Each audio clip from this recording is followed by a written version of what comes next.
Okay, in 2013, the Center for Disease Control reported that about 18.5% of all American adults had a mental illness. You know what that means?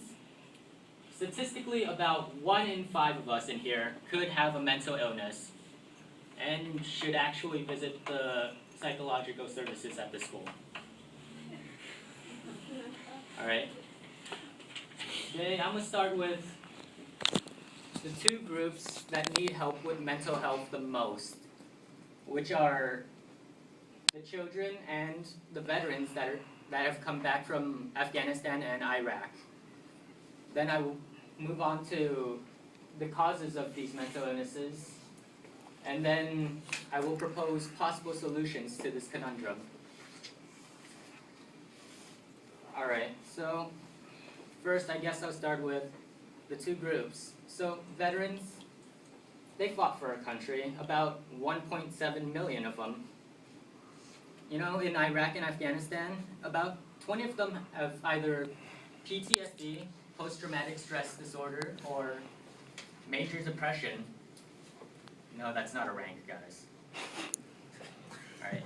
This was reported by the American Psychological Association.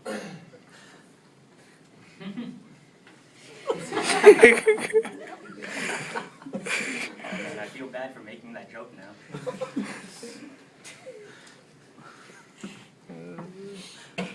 Alright, so there is a mental health care system backed by the Veterans Affairs Department in the US government, but it's not really doing enough for these veterans that fought for our country. And the other group I'm going to talk about is our children, our youth, and our future.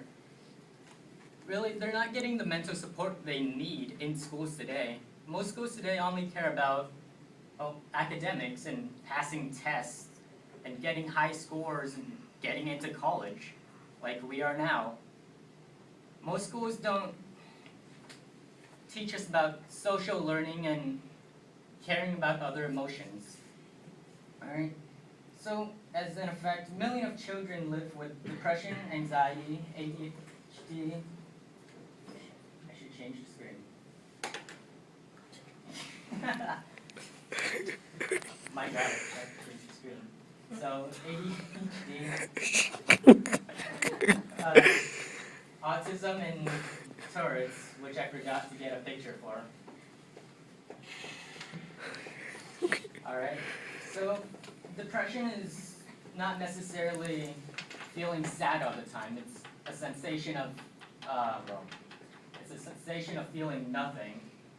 Autism is, I don't know how to describe autism. It's social enough to deal with this.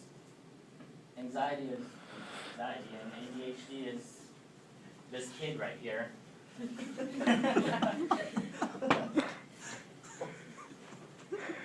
Alright, so I'm done with describing problems. I'm going to move on to causes. So, veterans are 3 times more likely to have these disorders if they have head injuries, which most of them do. And most of them have depression because, people die. Death tends to bring depression. I hope. Alright? And then, not all veterans can take advantage of veteran healthcare systems because either they live too far or they're scared of the stigma attached to mental illness of weakness or murders. Alright? So all of this was reported by the APA again, the American Psychological Association. And the problem with treating children is that we don't treat them with talking or support, we just give them pills. We give them pills because it's much faster than actually trying to figure out what's wrong with them and trying to talk them out of it. So, just drug them. It's faster. Alright then, I'm done with this. I'll just move on to solutions. So, to help the veterans, we could help stop the stigmatization of mental illness. we can have mental health as a standardized part of military training so they don't come back with all this illness. And we can educate people about mental illness or not discriminate against people that have them. And people have found success in peer-led recovery programs instead of one-on-ones with a therapist. And for children, you guys can join the PTA or have your parents join the PTA and support non-drug related recovery programs for children. And you can push for